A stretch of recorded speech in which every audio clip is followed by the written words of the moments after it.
This week we are featuring a new neighbor in our near west side, Pathways High School. So welcome, and let me pull the screen share over and we will start with our PowerPoint. And I should have done that before, but you know, those things happen. Present, yay, here it is, okay. And I'm just moving my little thing. There's so many little slides that pop up on this. Okay, so welcome. As the usual general reminder, we got lots of good stuff happening here in the near west side. The Choice Neighborhood Grant and action activities are on a great roll. The big highlight for the week is we have a drive-in movie night. So Kim and Jenny, I hope some of your students can make it out to this event. We're very excited. It's a drive-in movie theater, and so rain or shine, and it's going to be amazing. There's going to be food ready, and the groups that we're partnering with are just fantastic. So it's been a great experience for us in the near west side, and just the power of the partnership. And I'm really excited to be there. Neighborhood House is now doing a pantry, so please do check into that if you know of anyone that has needs or is food insecure. They are serving 53208 and 53233. Made in the near west side is today at 4 o'clock, and it's Central Standard Distillery. So they are going to make a cocktail for us, and then you can buy a package of a cocktail mix. So check that out, and that's all on Facebook as usual. Milwaukee Rec, always want to give them a plug. They have great programs and services, and of course, quite a bit free and options online. And then finally, my picture or plug for justice and equity and equality. No justice, no peace. That's one of my more favorite signs, and I just want to remind everybody to take action and use your voice. The other big happening here in the near west side are the new lane markers that went in, the 27th Street, and what we're looking at here is 27th and Wells. The bump outs had been painted a few weeks back, and now they've put in the temporary balustrades, and the idea behind this is to slow traffic down. So hopefully it is working. I haven't been out. Actually, I just went past the other day, and it seems to, I think, help and really get people staying in the one lane. The picture in the middle is another example of a street calming tactic, and that is a big planter, and it's located on Valete Street in front of our favorite restaurant, Triciclo Peru and Pete's Pops. So keep an eye out for these positive improvements in our neighborhoods and ways to help make our traffic run slower and our neighborhood be safer. And as I said, our guests today are from Pathway High School. They are new residents to the near west side, so we wanted to make sure and introduce them, and of course learn about their programming and services. So I have Kim Taylor and Jenny Wilkowiak here, and they have a nice presentation, so we will move next to that. As usual, if you have questions, pop them in the chat. We can get those populated, so as we get to the end of the presentation, we can get those answered right away. Oop, yep, there we go. Okay, so ladies, do you just tell me to go to the next slide and we will be on the way. Okay, well, I think we first wanted to just introduce ourselves. I'm Kim Taylor. I am the director at Pathways High, and I've been there since the opening year. This will be our 4th year. We're really excited to be in our new location and in the neighborhood and serving the community, hopefully in multiple ways. I'm Jenny Wilkowiak. I'm one of the co-founders. We were founded by 4 moms. So we're not teachers, we weren't educators, but we wanted something new for our students and for our own kids. Between us, we had 18. So we wanted to, we really kind of set off on discovering and trying to rethink high school as part of a nationwide contest through the XQ America. And then we decided that once we were done with all that work, that even though we were one of the semifinalists, that we would just continue with opening the school. So we chartered, got the charter written for UWM, and they unanimously approved us. And so we were off and running. So I've been kind of with this now for 6 years. Wow, that's amazing. Well, thank Yep, you. so- Oh, go ahead. Yeah, we thought on the next slide is our video. We thought that really does a good job of encapsulating our program, what our community partners are saying, some students are saying, families are saying, teachers are saying. So with that, if you could play that, Barb, I think that'll be a good start. All righty. And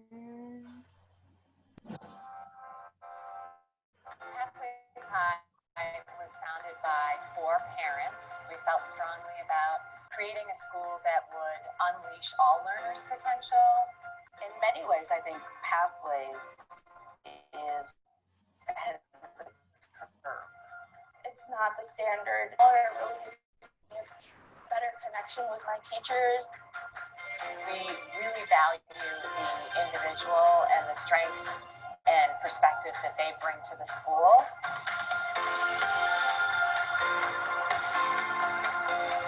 They really care about my interests and they care about what I want to do. They really have packaged a lot of what universities now are trying to add on. So we really need to give them a set of flexible skills that's going to set them up for being great critical thinkers and being great project workers. We also know that the world around us has changed so drastically over the course of the past century. And so the idea that Pathways is going to allow for teachers and administrators to bring new and innovative ways of thinking and being on a daily basis is to prepare students here for the workforce that they're going to enter.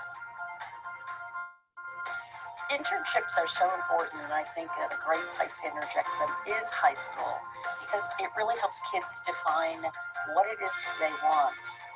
We got all kinds of experience working with other kids, working with employees at Northwestern Mutual, and I'm just really glad for the experience of a school that really nurtured his passion.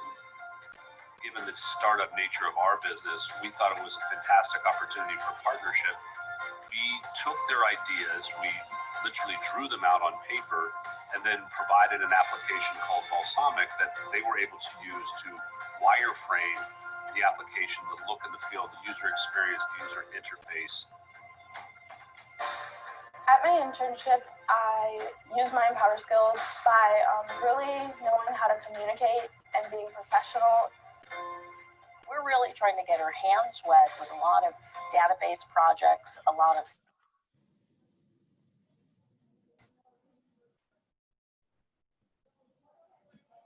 study projects that we're doing on a big. I feel like I'm a very creative person.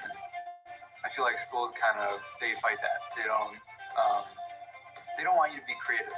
I think Pathways coming here is probably the best thing that's happened to me. We saw the type of work that can be done when you are completely and utterly passionate about it. If we can create an environment and equip young people with those skills, there's nothing that will stop them.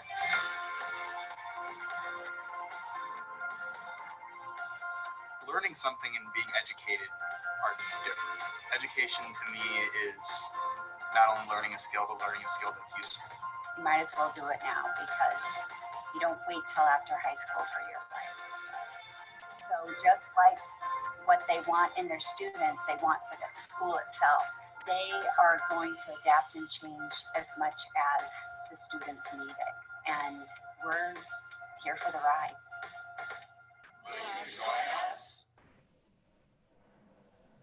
Okay, let's go escape.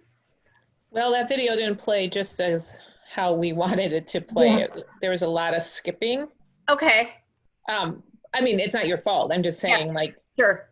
yeah, there was probably, I don't know if there was buffering or whatever, but I think the general gist was there. Okay, and we'll talk offline after this and see how we can get that posted so folks can see it. What I saw looked very good, so I hope that it's sometimes what's on our end and what's on the front end can be two different things. Right. So that is okay. So let's move to the next slide, and I will put that back on present mode. And of course, it's slow.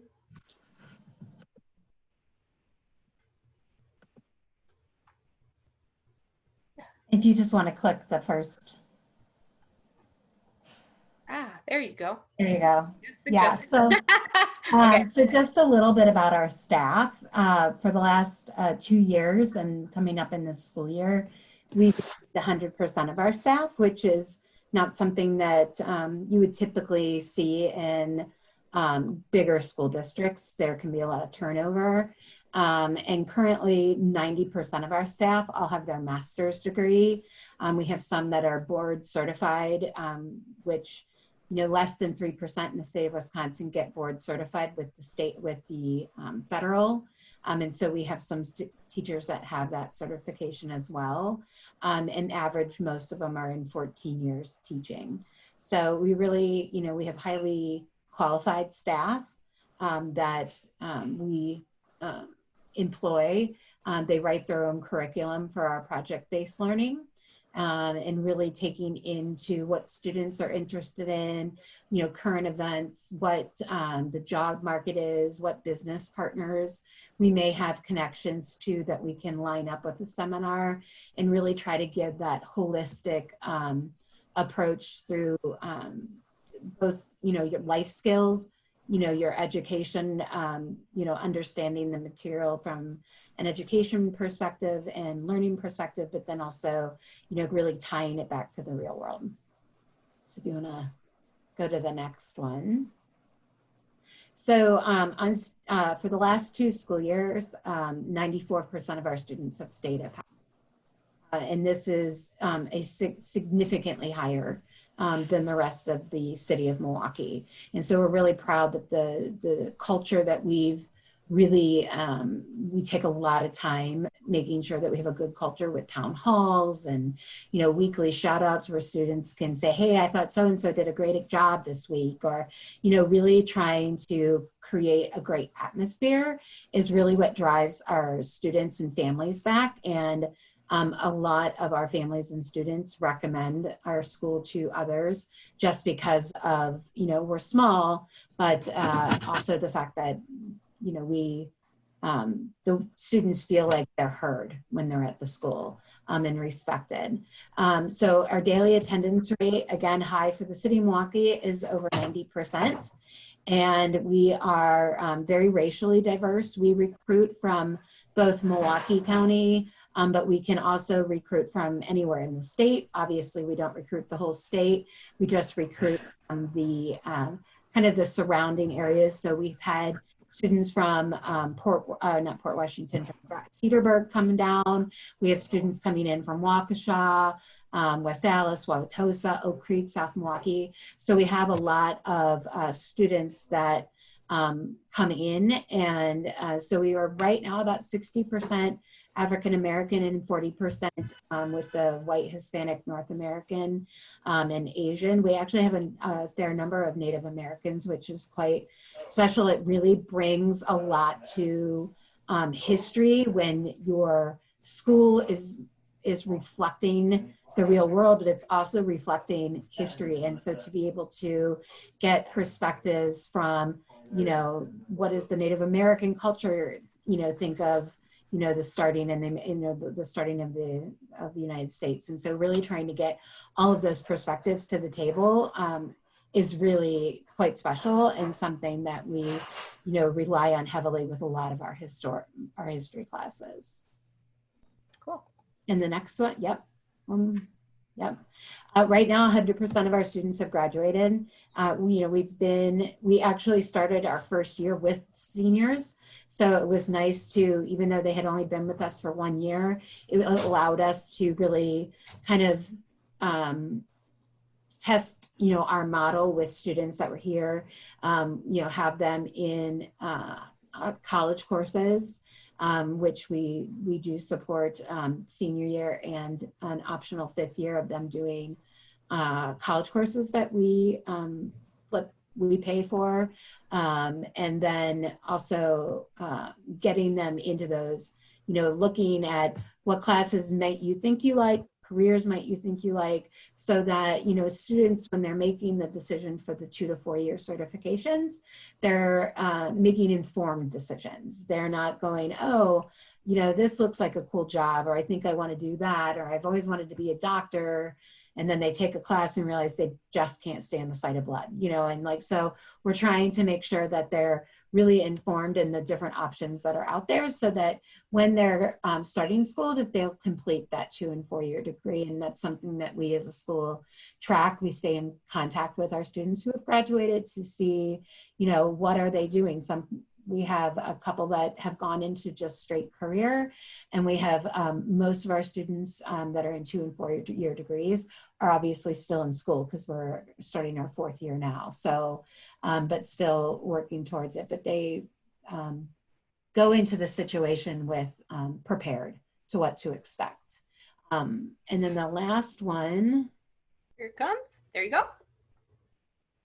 So I talked a little bit about the impact year. And the impact year is kind of a game changer. It's a game changer for high school. I think a lot of people can relate to hearing what a gap year is. And they think, oh, it's just a year off of school to tool around and have fun. And I wouldn't say that that's what the goal is for this year. Our students are still considered high school students. Although we do have a graduation ceremony for them after the 4th year, and make a real big deal about it. But they are, we support them by paying for those college courses. And so, if you are in good academic standing and good, you have the opportunity to walk out of our school by the end of that 5th year with 6 college courses under your belt that the staff supported you in, helping you. We still have those students come in about once a week. They check in with us and say, here's how it's going. I'm really struggling on this, or can you help me with this paper? Even encouraging kids, for myself, like having to go and take a math class, I would have wanted that staff member that I had my senior year really help me my freshman year, just kind of make that transition on some of the subjects that I personally struggled in. And so it's a great opportunity for them to kind of dabble in a couple different internships, play around with some different classes of different careers they might like before they settle in. We know that shockingly, most kids that start a 4-year degree or even 2-year degree do not complete it. And that even, that statistic is even higher, and that's in general, even higher in low income households. The finish rate is low. And so, for us, when we sat down at the table 6 years ago, is what is it going to take to help these kids transition to college or to a career or to something that made them independently successful and happy with what they chose to do, and be able to account for fixing the problem of kids dropping out of college, but really trying to help them with that and staying in and encouraging them through those first classes. And I would say right now about 75%. It's been about 50, but this last year, I think all of our 18 of our 18 graduates, I think only 4 are not coming back. So it's really, I think a lot of kids now who started with us, our first graduating class of freshmen is this coming year. And so I think a lot of those students will stay because they've known, they've been building up to their impact year all this time. Wow, amazing. All right. Kim? Yep. So we just wanted to share with you a few things that our students are saying. We take, as Jen said, we take our student voice very seriously, and we look to our students to help us mold and define what schooling needs to be to meet their needs. So one of our students said, if you're tired of traditional schooling and you want an opportunity to really push yourself and really test yourself, choose Pathways High. If you're looking for an opportunity to learn real world experiences and actually choose classes then you would enjoy Pathways High. Then another student, so next slide, talked about a little bit about the diversity of people from different backgrounds. So not only are you saying, racial diversity, but socioeconomic diversity and diversity in the communities which people are coming from and the cultural backgrounds that they come from. So I think that really supports one of our Empower core standards, which is building perspective and seeing things from different points of view. And so we spend a lot of time with our kids on that. And obviously during this time period, perspective is pretty big in our community. Another student, so next slide, when asked what they would tell a prospective family looking at a high school, is that we're innovative and our unique haven, I like that, unique haven from conventional schooling. And so I think that the difference is we try not to be very compliance-based. Obviously there's structures and things in place to have so that we can have a community of learners. But there's a lot of choice given to kids, and we look to them to help direct some of our decisions and initiatives. And so I think the students at Pathways High feel like they're heard and feel like they're in a different place than someone nagging on them and telling them what to do every minute of the day. Great. And then again, another student said, so next slide, is it's fun. And we're like a family. Because we're small, it does have a more family appeal. We know our students really well. It's at our core to build really strong relationships. I would say during our virtual learning, I would say that during that springtime and now moving into the fall, we were more successful based on what not only our kids were saying and families were saying, but what other teachers were hearing from their peers and being able to meet kids' needs, because we were at about a 10-to-1 ratio of checking in with them and ensuring that their work still, and still living out our mission, making sure that our work was still very project-based and authentic and relevant. We had Northwest Mutual come in and do a panel on data analysis with our kids. That was very productive. So we tried to keep to our mission even as we were virtual. And I think our families really appreciated that as they were embarking on the new adventure we were. So, and then I think next slide.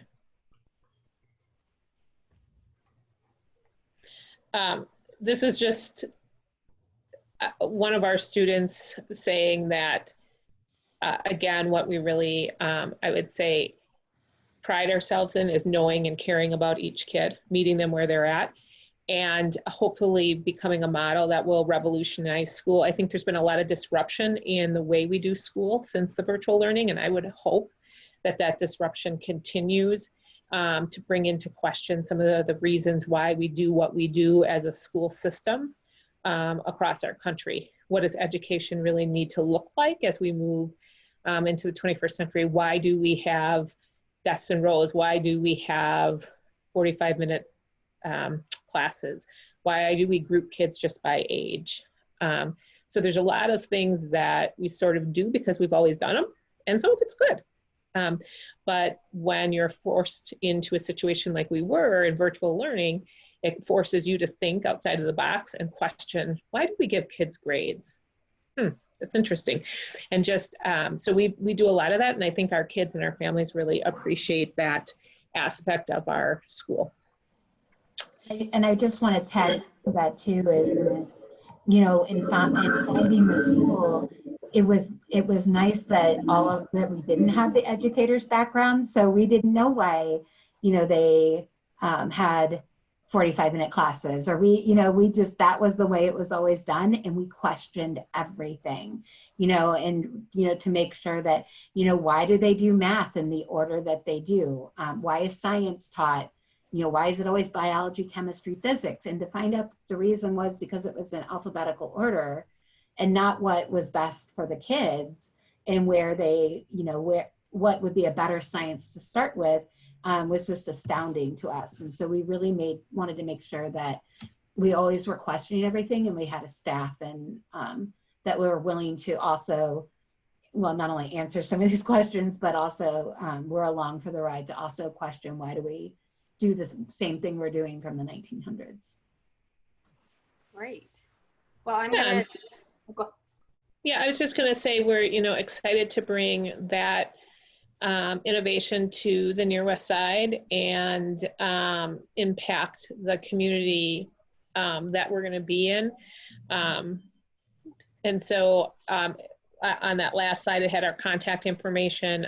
We're at 3022 West Wisconsin Avenue. We're going to start the school year virtual, as most schools are, but we always welcome community partnerships and questions and ways that we can help improve the world that we're living in. And that's really what we're trying to get our kids to do. So thanks for letting us come on and talk through who we are and introduce ourselves. And we just still have room for new students this year, if anyone is looking for a different kind of virtual environment compared to maybe where you're at, what you had last year in comparison. We still are looking to accept new students.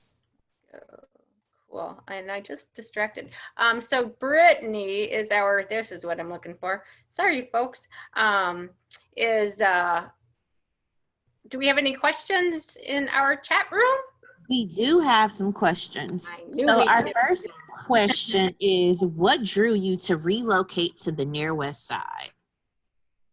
So I think the biggest draw is, right, we were really committed to diversity, and we're really committed to being in a place that is like the hub of things happening in our community. So we're close to downtown. A lot of our kids take classes at MATC or UWM and possibly in the future Marquette. And so easy access to those things because of bus line, and our location allows for people from outside of Milwaukee to get to us easy. It's really, the access is really easy with the freeway being right there. And looking at transportation for our kiddos, if they need to take the bus, we're on a bus line that is easy to access. So those were a number of the factors that went into making the decision. I would say, I'd be remiss if I didn't say we were also looking for an affordable place because we also have to be fiscally responsible. And the Near West Side provided, checked all the boxes that we were looking for. And as we grow, we needed a space that was bigger than what we had, and this is allowing us to do that. Thank you. All right, our second question, you've already answered it, but if you would just go back and reiterate whether or not the kids will be in school this fall or this school year. So we've submitted our plan to the health department, the Milwaukee Health Department, that outlines both a virtual and hybrid model. So our goal is always face-to-face 5 days a week, but we have to be responsible in our decision-making.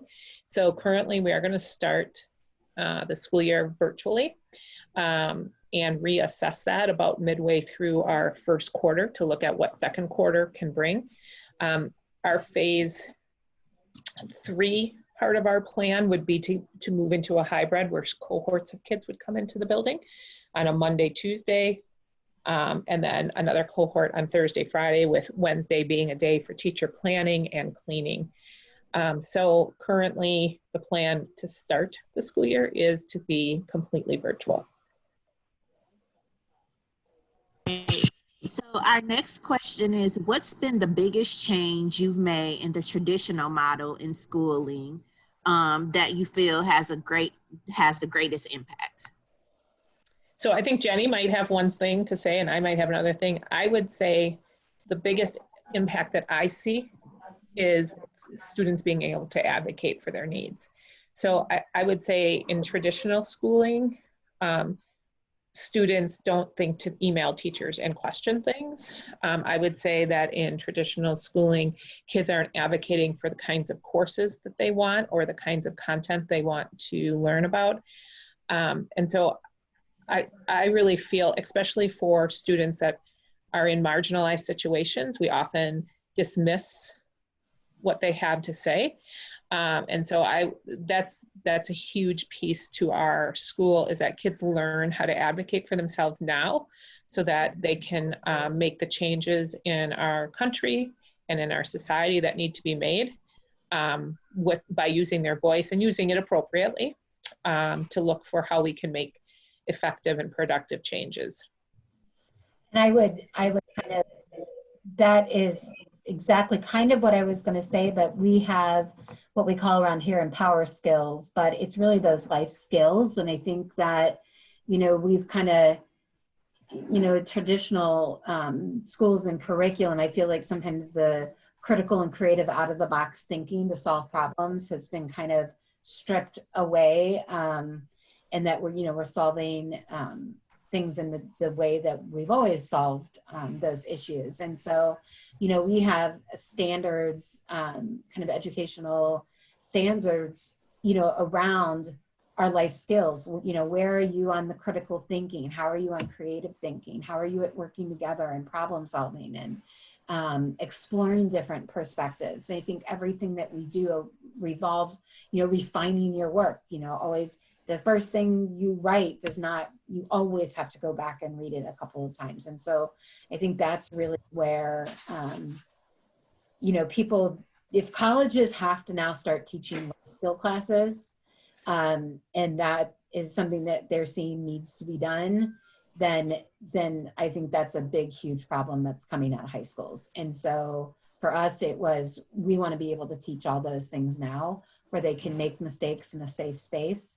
They can fail and fail forward. And I think that, and feel safe in doing so. And that impact year has also been a game changer. Yeah. Yeah, the access to college courses and being able to try those out has been a huge game changer. Great. All right, so our next question is, how do you see COVID-19 affecting learning for this upcoming school year as well as in the future?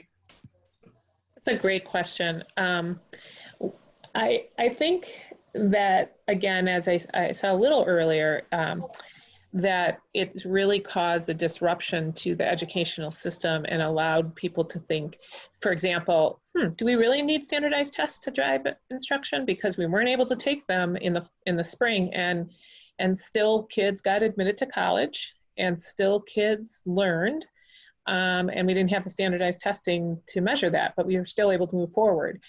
So are we spending money appropriately and getting the impact that we want from those standardized tests? I think that another thing that was really highlighted is something that we've all known about, the inequities that exist in schools for students.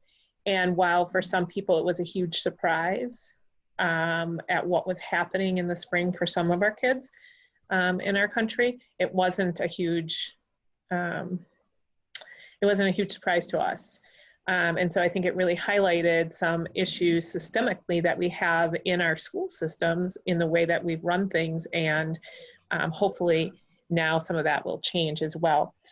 I think the other thing that educators are starting to question is, especially at the high school level, is why do we need kids all day, every day? Are there other ways that we can be educating them? Developmentally, are we meeting their needs by the hours that we keep, by the amount of instruction that we're giving? And then finally, another thing that I've heard throughout the sector, and something that we're sort of ahead of the game on, is what does grades really mean? I think a lot of school systems had to start saying to themselves, like, well, are we going to give ABCs? I mean, how can we do that? Right? We don't know this or that about the child, and because of the type of work that a lot of schools give. So if you give a very like low-level kinds of questions and worksheety types of questions, it's very easy to cheat on that, so-called whatever cheating means, and get the answer. So then that kid gets an A, but they don't really know it. If you're asking questions that you simply can't Google and that require thought, then it changes the way that you look at things, and then you maybe start questioning, are we asking the right questions in school? Are we demanding the right kinds of critical thinking? And then when we demand those things, do we need to be giving letter grades? Is that the best way of indicating to our students and our families and the greater community where our students' strengths and areas of growth are? So I think all of those things are kind of swirling in people's head. And what I'm anxious to see is how much of it from this disruption actually sticks and changes. I do think that we at Pathways High were really well set up already. So when we moved into virtual learning, because our kids already had a lot of ownership over their learning and weren't always looking to teachers to provide the learning for them, they took much more ownership when they were at home. And if you're not providing that in the walls of the school and a crisis like this happens, it's too late, right? You can't now ask kids to all of a sudden own their learning, make decisions, advocate for themselves when they weren't doing it under the construct of a school day already. So hopefully those are some of the things that we see change. Time will tell. Honestly, just coming from a different point of view, it would be great if we also looked at the way schools are funded. So our last question is, you guys spoke a lot about like your students getting real world experience. If there is an organization or a company who is looking to get involved to help provide those real life experiences for your students, how can they go about doing so? On our website, we have, which is pathwayshigh.org, we have this enormous contact us button right at the top of every screen. And when you click on that, we're trying to find out, what are you looking for? Are you looking for enrollment? Are you looking to be a business partner? And so being able to answer kind of some of those questions, then we're able to address, what are your more minute needs. And if you're looking to be a business partner, we actually have an entire questionnaire, and we have a staff member that works with our businesses and really trying to figure out and help. We really want to try to our goal is to kind of co-plan and help solve problems. So it's hard to see, but that one company was talking about the having our students help build an app, and it was for tracking students in a building. So, if there's an emergency or shooting or something, that you can see exactly where all the students are in the building to be able to quickly, to make decisions very quickly. And so, they came in and, had a staff member, and the staff and the gentleman worked together on, here's, things and targets that we want to make sure as educators that we're covering for them to learn. But, really having those kids solve that problem of, designing that app. And so always having our partners be able to come in and say, I have this problem. Like we're having a hard time driving, business through our company. Do you think, that would be something you could help us out with? And so for us to get a group of kids together to take, learn marketing and graphic design and really understand, the area and getting into the statistics of the area. I mean, you can get into math. I mean, everything we teach is multi-subject. And so to be able to have a business bring in questions to the Generation Z and have them uniquely solve them is, at a great advantage for companies. And so, and it's free. You share what you're doing, and our kids are able to help and make presentations back to you as, here's what we found out information about, and really looking at all of the different subjects to solve the problems, and then think really outside of the box. Which high school kids are kind of, once you hit 5th grade, they're thinking out of the box thing, or just being able to solve problems creatively kind of diminishes. So we try to really make sure we drive that home in high school again. Reinvigorate it. Thank you. I will do a kind of pseudo screen share, and let's escape from my presentation. Escape. Okay, let's go smaller. So thank you everybody for your time, and definitely want to remind everybody to take time to get out the vote. That's one way to share your voice, and is what we've heard about from our fantastic guests and speakers. It is important to make sure that your voice is heard, and that is one example of being able to make change in our system. So get out and get the vote, and if you can, help support the system, the process. They need poll workers. It's a paid position, so maybe some of those high school students can help us out with that, which is a great civics lesson in itself, correct? Correct. Yeah, definitely. So thank you very much to both of you. I enjoyed our time together, and am just really impressed and excited to have you as a community partner here in the Near West Side, and look forward to continue to work with you as you could grow. Yes, thank you. Thank you very Glad much. to be here. Yay, well, good. So thanks again, and to our audience, have a wonderful day. If you have any other questions, feel free to contact us. You have that information. We will be posted on YouTube and Facebook Live shortly, and hopefully that will get you what you need. Have a great day. Thank you. Thank you.